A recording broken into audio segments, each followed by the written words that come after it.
Welcome to study blog education YouTube channel पर आप सभी का फिर से एक बार स्वागत है। आज का जो हमारा टॉपिक है वो है पौधे यानी कि प्लांट्स, जो कि ईवीएस का एक टॉपिक है। क्लास नंबर 4 या वीडियो नंबर 4, आप जो भी इसको कह सकते हैं कह लीजिए, कोई दिक्कत नहीं है। एनसीईआरटी बेस्ड है, तो कुछ भी आपको अदर पढ़ने की ज़रूरत नहीं पड़ेगी अगर आप सीटेट पेपर 1 ईवीएस के लिए तैयारी करने इस चैनल पर आए हैं तो। बाकी वीडियोस यानी कि इससे पहले की वीडियोस ऑलरेडी अपलोडेड हैं, प्लेलिस्ट में आप चेक करिए, उसको ज़रूर मिलेंगी। और जिनका भी पेपर 2 एसएसटी यानी पेपर 2 जो एसएसटी है सामाजिक अध्ययन, उनके लिए वीडियोस ऑलरेडी कंप्लीट कर दी गई है प्लेलिस्ट में, वो भी एक नहीं बल्कि दो दो बार, तो उनको जाकर के आप जरूर चेक करिए। अगर आप चैनल पर आ जाते हैं, नए आ जाते हैं, तो आप प्लेलिस्ट को जरूर चेक करिए। हो सकता है कि आप जिस कंटेंट को ढूंढ रहे हैं वो आपको वहाँ पर देखने को मिल जाए। अगर आपको फिर भी कोई नया कंटेंट चाहिए तो आप कमेंट में हमें ज़रूर बताइए, हम आपके लिए प्रोवाइड करने की कोशिश पूरी करेंगे।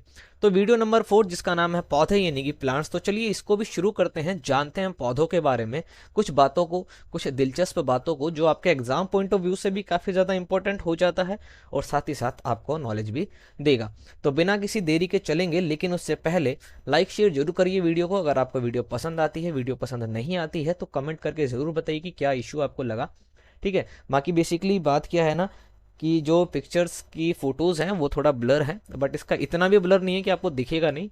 तो फिर भी ऑडियो तो है आपके पास, ऑडियो से भी आप सुन सकते हैं। थोड़ी सी आपको जो है थोड़ी मेहनत करनी पड़ेगी, बाकी हम कोशिश कर रहे हैं कि जल्द से जल्द हम इस चीज़ को ठीक कर दें। इसके अलावा अगर आपको कोई इशू लगता है तो आप कमेंट करके ज़रूर बताइए, हम उसको ठीक करने की कोशिश पूरी करेंगे। बाकी आपसे उम्मीद यही है कि आप लाइक शेयर करेंगे, सब्सक्राइब करेंगे चैनल को अगर आपने अभी तक सब्सक्राइब नहीं किया है, और अगर कर लिया है तो बेल आइकन को जरूर ऑन करिए ताकि नोटिफिकेशन आपको टाइम पर मिलती रहे। तो चलिए चलते हैं बिना किसी देरी के अपने टॉपिक की तरफ, जिसका नाम है पौधे यानी कि प्लांट्स। तो देखिए ये रहा हमारा टॉपिक जिसका नाम है पौधे यानी कि प्लांट्स। तो प्लांट्स के बारे में कुछ बातों को जानेंगे जो एग्जाम से तो रिलेटेड है ही, साथ ही साथ आपकी नॉलेज के लिए भी आपकी जो है हेल्प करेगा। तो शुरू करते हैं हम। पेड़ पौधे हमारे जीवन का महत्वपूर्ण हिस्सा है। हमें पता है कि एनवायरनमेंट का ये एक हिस्सा है। इसके अलावा हम लोग कुछ भी नहीं है, हमारे अलावा तो फिर भी ये लोग जी जाएंगे। ठीक है। पौधे हमें सांस लेने के लिए ऑक्सीजन देते हैं और बदले में हमसे कार्बन डाइऑक्साइड लेते हैं, लेकिन सभी पौधे ऐसा नहीं करते हैं। ठीक है। मतलब सभी कहने का मतलब ये है कि जब तक पौधे फोटोसिंथेसिस करते हैं, प्रकाश संश्लेषण करते हैं या खाना बनाते हैं, तभी ये प्रोसेस चलता है कि वो देते हैं और कार्बन डाइऑक्साइड लेते हैं। लेकिन जब पौधे खाना नहीं बनाते हैं, तब वे ऑक्सीजन ही लेते हैं और कार्बन डाइऑक्साइड ही छोड़ते हैं। ठीक है। भोजन के रूप में भी पौधों का इस्तेमाल किया जाता है। पौधों से प्राप्त फल फूल तथा लकड़ी हमारे वास्तविक जीवन के लिए एक अति उपयोगी होती है। यहाँ तक कि बहुत सारे जानवर भी पेड़ पौधों पर ही निर्भर रहते हैं। पेड़ पौधे हमारे वातावरण को दूषित होने से बचाते हैं। आज आप जिन भी समस्याओं को झेल रहे हैं इस पृथ्वी के ऊपर, पॉल्यूशन से रिलेटेड, एयर पॉल्यूशन वट जो भी है, क्योंकि दिल्ली का तो बुरा हाल है, गलती यही है कि हम पोल्यूशन को तो बढ़ा रहे हैं, कार्बन डाइऑक्साइड को बढ़ा रहे हैं, लेकिन हम पौधों को काट रहे हैं और नए पौधे या पेड़ हम उगा भी नहीं रहे हैं। एक टाइम ऐसा आ जाएगा जब बस बर्बाद हो जाएगी जिंदगी, समझे। तो इस अध्याय में हम पेड़ पौधों के बारे में ही दिलचस्प बातों को जानेंगे। तो चलिए शुरू करते हैं ना, देरी किस बात की। देखिए सबसे पहले जो है नाम वो है खेजड़ी। खेजड़ी एक पेड़ है। तो खेजड़ी का पेड़ जो है रेगिस्तानी इलाके में बहुत ज़्यादा मिलता है। खेजड़ी का पेड़ जो है रेगिस्तानी इलाके में बहुत ज़्यादा मिलता है। इस पेड़ को उगने के लिए ज़्यादा पानी की ज़रूरत नहीं पड़ती। इस पेड़ की छाल का इस्तेमाल दवा बनाने के लिए किया जाता है। इस पेड़ की लकड़ी में कभी कीड़ा नहीं लगता। इसकी पत्तियों का इस्तेमाल वहां पर रहने वाले जानवर अपने भोजन के रूप में करते हैं। किस पेड़ की बात हो रही है? खिजड़ी पेड़ की बात हो रही है। जो भी क्वालिटीज आपने अभी सुनी है इसके बारे में, वो मोस्ट इंपॉर्टेंट है, क्योंकि एग्जाम में ये पूछा जरूर जाएगा। इस पेड़ की कलियों का इस्तेमाल सब्जी बनाने के लिए किया जाता है और इस पेड़ की छाया में बच्चे खेलना पसंद करते हैं। ये पेड़ रेगिस्तानी इलाके में होगा तो भैया इंडिया में कहाँ पर पाया जाएगा?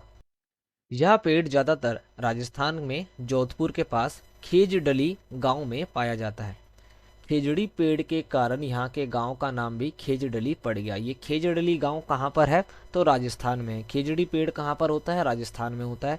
इस गांव का नाम भी इसी पेड़ के नाम पर रखा गया है। तो ये भी इंपॉर्टेंट चीज़ है, इसको ध्यान आप रखेंगे। तो खेजड़ी से रिलेटेड आपको इतनी चीज़ें पता होनी चाहिए कि कहाँ पाया जाता है। इसकी छाल में, मतलब इस पेड़ की लकड़ी में कभी कीड़े लगते ही नहीं है, ये भी आपको पता ही होना चाहिए, है कि नहीं। दूसरे नंबर पर आता है भाई लीची। बिहार के मुजफ्फरपुर जिले के बोचाहा गांव में पाए जाते हैं। है ना। लीची जो है यानी बिहार के मुजफ्फरपुर जिले के बोचाहा गांव में लीची के बहुत सारे पेड़ पाए जाते हैं। लीची बेसिकली बिहार में ही ज़्यादा उगते हैं, ठीक है। लीची के फूल फरवरी में खिलते हैं। एक एक पॉइंट इंपॉर्टेंट है, एक एक पॉइंट समझे। लीची के फूल मधुमक्खियों को, जो मधुमक्खियाँ होती हैं, उनको अपनी तरफ बहुत आकर्षित करती हैं। तो लीची से रिलेटेड आपको ये पता होना चाहिए कि कहाँ पर है, तो बिहार में उगते हैं ये, ठीक है। बिहार के किस गांव में, तो बोचाहा गांव में होते हैं। इसके फूल कब निकलते हैं, तो फरवरी के महीने में, ठीक है। लीची के बाद है रेगिस्तानी ओक। एक एक पॉइंट इंपॉर्टेंट है तो ध्यान रखिएगा। रेगिस्तानी ओक, ये जो पेड़ है रेगिस्तानी ओक, जो ये पेड़ है, ये ऑस्ट्रेलिया में मिलता है। कहाँ मिलता है भाई, ऑस्ट्रेलिया में मिलता है। इस पेड़ पर बहुत कम पत्तियां पाई जाती हैं। यह पेड़ इतना ऊंचा होता है जितनी लंबी हमारी कक्षा की दीवारें होती हैं। आप अपनी कक्षा की दीवारों को देखेंगे ना, तो उतना ही लंबा ये पेड़ होता है। बहुत ज़्यादा लंबा हो गया ना।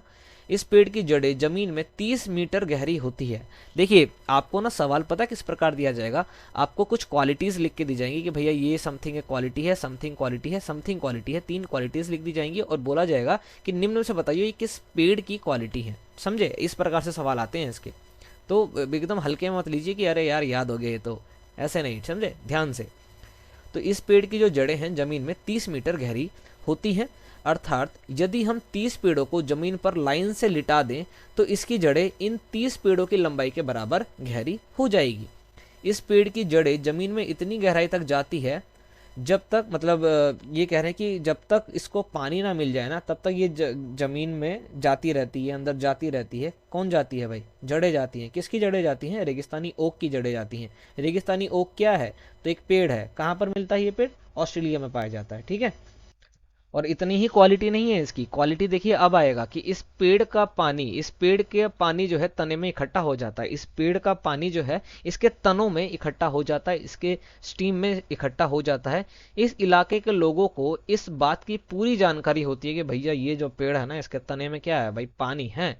जब इस इलाके में पानी की बहुत ज्यादा कमी हो जाती है ना, तब पानी, और या बिल्कुल ही पानी नहीं रहता, यानी कि जब इस इलाके में पानी की कमी हो जाती है बहुत ज़्यादा और पानी बिल्कुल नहीं रहता, तो लोग क्या करते हैं, इस पेड़ के तने में इकट्ठे हुए पानी का इस्तेमाल करना शुरू कर देते हैं। ये लोग इस पेड़ के तने के अंदर एक पतला सा पाइप डालते हैं और पानी को निकाल लेते हैं। तो ये इंपॉर्टेंट चीज़ है रेगिस्तानी ओक के बारे में, समझे। रेगिस्तानी ओक के बाद है खजूर। तो खजूर के पेड़ सिर्फ आबू धाबी में पाए जाते हैं। आबू धाबी कहाँ है भाई, दुबई में है, ठीक है। अभी हाल फिलहाल में मैच भी हुआ है वहां पर, वर्ल्ड कप भी हुआ है हमारा T20 और IPL भी हुआ है। तो आबू धाबी में खजूर के पेड़ पाए जाते हैं। क्योंकि वहीं क्यों मिलते हैं, क्योंकि इस पेड़ में वहां की जमीन के अनुसार ही विशेषता पाई जाती है। 5वें नंबर पर आता भैया हमारा नारियल। नारियल के पेड़ आपको पता है केरल में बहुत ज्यादा पाए जाते हैं। 6ठे नंबर पर है हमारा सरसों, मेथी दाना, तिल, धनिया। ये सभी जो है सरसों, मेथी दाना, तिल, धनिया, सरसों, मेथी दाना, तिल और धनिया, सब्जी वाली फीलिंग लो अपनी, है ना। सरसों, मेथी दाना, तिल और धनिया, ये जो है ना बीज वाले पौधे हैं, मतलब इनके बीज होते हैं, ये ध्यान रखना है आपको, ठीक है। 7th पॉइंट एक बार देखेंगे फटाफट से आप लोग। 7th पॉइंट जो है वो क्या है, तो 7th पॉइंट यानी कि शिकारी पौधे। कुछ शिकारी पौधे भी होते हैं भाई, है ना, जो पौधे चूहे, मेंढक, कीड़े मकोड़े और छोटे छोटे जीवों का शिकार करते हैं, उन्हें शिकारी पौधे कहते हैं। आपने पिचर प्लांट का नाम सुना होगा। पिचर प्लांट का दूसरा नाम होता है निफेथियंस, ठीक है। ये भी नाम आपको ध्यान रखना है, ये बहुत ही फेमस है ना। ये पौधा जो है बेसिकली ऑस्ट्रेलिया में, इंडोनेशिया में और भारत के मेघालय राज्य में पाया जाता है। ये जो पौधा है पिचर प्लांट, ये कहाँ मिलता है, भारत के मेघालय में मिलता है। 1 नंबर का सवाल है सर ये आपका, ठीक है। यह पौधा आकार में लंबे घड़े के जैसा होता है। इसके ऊपर पत्ती से बना ढक्कन होता है। इस घड़े में एक विशेष प्रकार की खुशबू निकलती है, मतलब इस पौधे के घड़े में से एक विशेष प्रकार की खुशबू निकलती है जो कीट मकोड़ों को अपनी ओर आकर्षित करती है कि नहीं, अपनी ओर भाई अट्रैक्ट करती है। जैसे ही कीड़े पौधे के ऊपर पहुंचते हैं तो पौधा इन कीड़ों को अंदर ही जकड़ लेता है और इन कीड़ों को बाहर ही निकलने नहीं देता, और फिर इनको एकदम मतलब निचोड़ पिचोड़ कर न्यूट्रिशन निकाल करके अपना ग्रोथ कर लेता है, ठीक है। तो ये हो गया भाई पिचर प्लांट यानी कि शिकारी पौधों के बारे में। 8वां पॉइंट है क्रोटोन। 8वें पॉइंट में किस पौधे की बात करेंगे हम, क्रोटोन। इन पौधों के पत्ते रंग बिरंगे होते हैं। 1 नंबर का क्वेश्चन है, किस पौधों के पत्ते रंग बिरंगे होते हैं? तो क्रोटोन के जो पौधे होते हैं उनके पत्ते रंग बिरंगे होते हैं। इन पौधों की जड़ें जमीन के अधिक अंदर तक नहीं होती है। जब इन पौधों के पत्ते मुरझा जाते हैं तो उस समय इन्हें पानी की आवश्यकता होती है। जब तक ये मुरझा नहीं जाते हैं तब तक इनको पानी की आवश्यकता नहीं होती है। तो क्रोटोन से आपको याद रखना है कि इनके पौधे के पत्ते जो हैं रंग बिरंगे होंगे। पौधों के पत्ते क्या होंगे भाई? बिल्कुल ही रंग बिरंगे होंगे और इनकी जो जड़ें होती हैं वो ज्यादा नीचे तक नहीं जाती है। नाइन्थ है मटर के पौधे। आपने नाइन्थ क्लास में पढ़ा होगा, है कि नहीं? सॉरी, 10th क्लास में, है ना, हेरिडिटी वाला एक चैप्टर था, वहां पर आपने ग्रेगोर मेंडल की बात सुनी होगी, तो उसी से रिलेटेड है ये।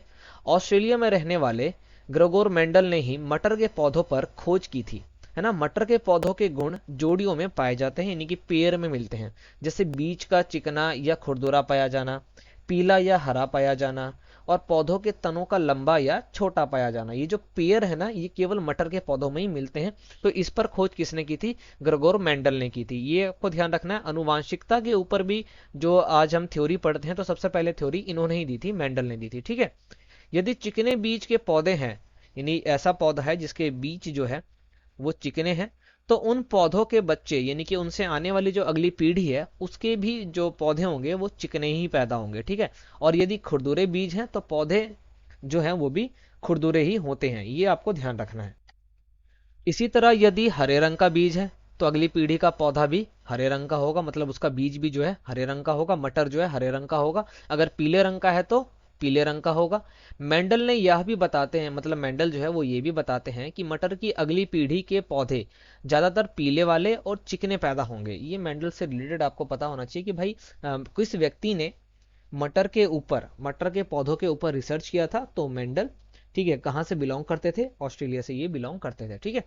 10वां पॉइंट है, सरसों के पौधों की पत्तियों का प्रयोग सब्जी बनाने के लिए किया जाता है और इसके बीच से तेल निकाले जाते हैं। जो सीड्स होते हैं ना, सरसों के सीड से सरसों का तेल बनाया जाता है, और इनके जो पौधे होते हैं, जो पत्तियां होती हैं, उनसे सब्जी, आपको पता है साग खाई होगी आपने, सरसों का साग इसी से बनाया जाता है।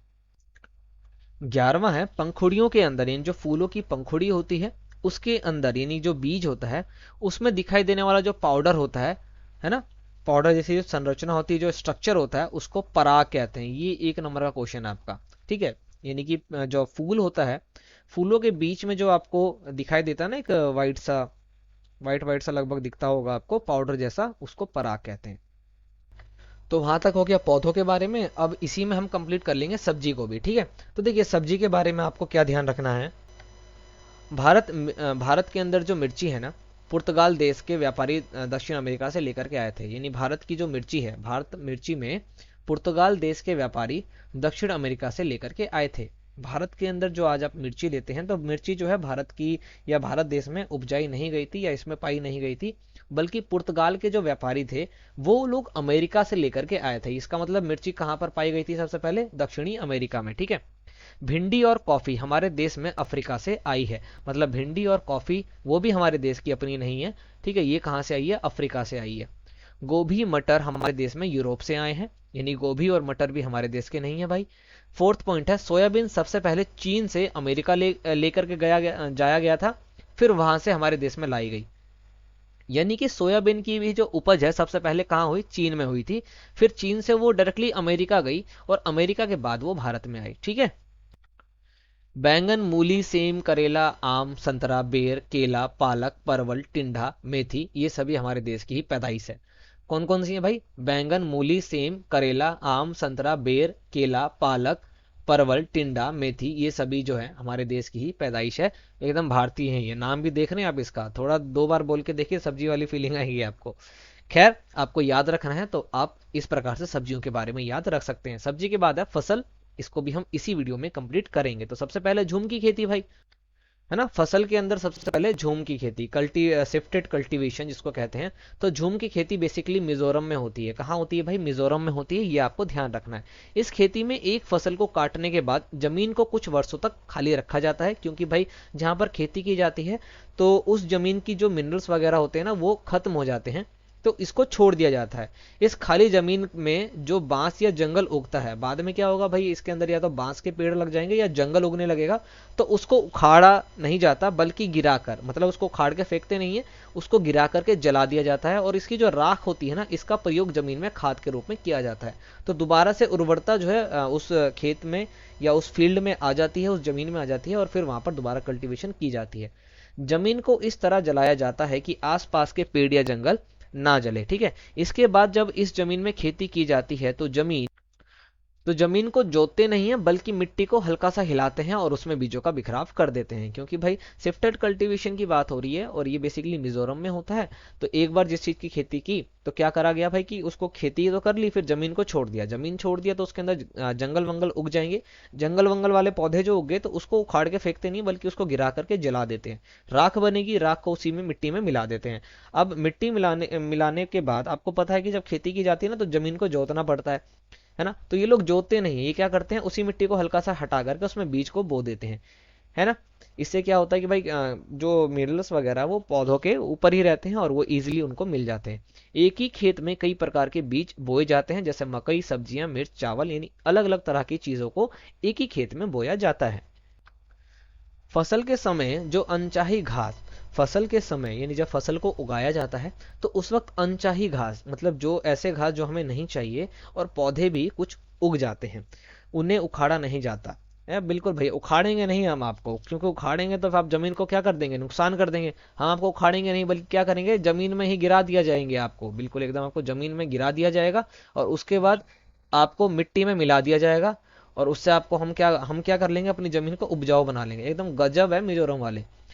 उसका रीजन भी है, ऐसा नहीं है कि शिफ्टेड कल्टीवेशन फायदेमंद नहीं होती इतनी, बट उसका रीजन है, जमीन कम हो आपके पास तो आपको शिफ्टेड कल्टीवेशन करना पड़ता है।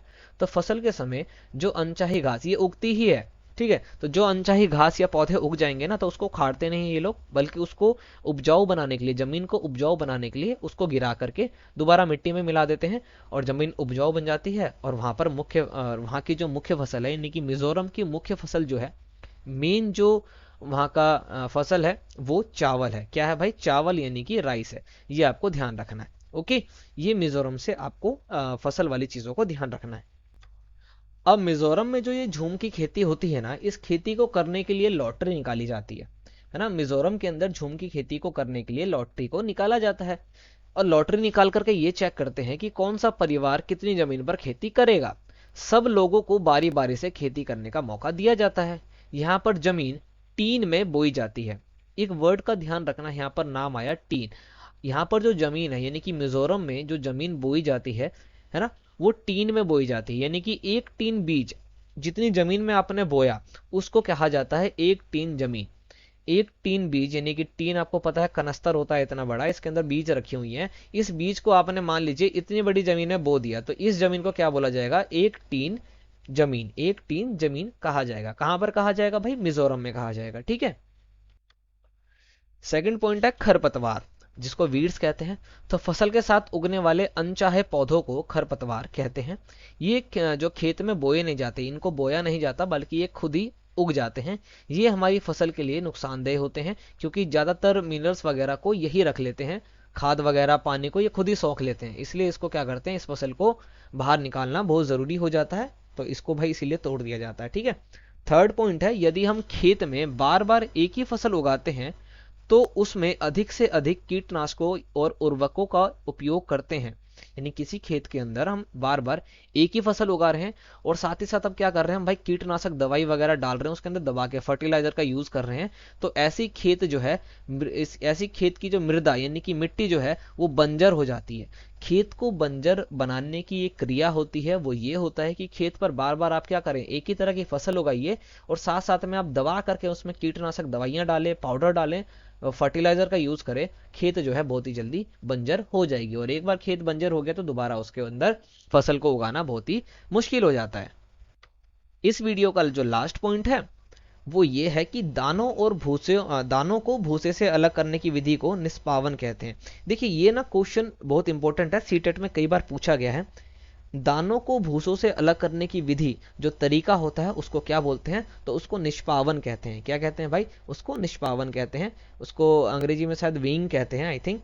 कंफर्म नहीं है मेरे को, आप कमेंट करके बता दीजिएगा अगर आपको कंफर्म है तो। बाकी हिंदी में तो निष्पावन कहते हैं। ये 1 नंबर का क्वेश्चन है और ये मैंडेटरी है, इंपॉर्टेंट है, ये आएगा ही आएगा, तो आपको याद करना ज़रूर है। तो ये चैप्टर भी हमारा यहाँ पर क्या हो गया, बड़ी आसानी से कंप्लीट हो गया, है कि नहीं।